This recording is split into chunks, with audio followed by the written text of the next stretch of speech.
J'ai mis du temps, j'ai réfléchi, j'ai consulté, j'ai associé beaucoup de gens et j'ai décidé qu'on allait créer un mouvement politique. C'est un mouvement politique qui ne sera pas à droite, qui ne sera pas à gauche. On essaiera toujours de le remettre dans une case, de dire « moi je suis d'un gouvernement de gauche » et je l'assume totalement, avec les valeurs auxquelles je crois et ce qui me caractérise. Mais je veux travailler avec des gens qui se sentent aujourd'hui à droite, aussi. Quand on écoute les Français, on entend partout la même chose.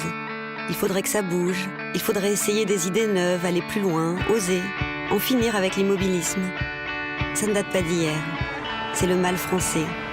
Le mal d'un pays sclérosé par les blocages. Des blocages politiques et sociaux qui préservent les privilèges de quelques-uns au détriment de millions d'autres. Où est la liberté dans tout ça ? Des blocages économiques qui font que l'ascenseur social est en panne pour des millions de Français. Où est passée l'égalité ? Des blocages géographiques qui conduisent des milliers de jeunes au sentiment d'abandon, d'incompréhension. Qu'est devenue la fraternité ?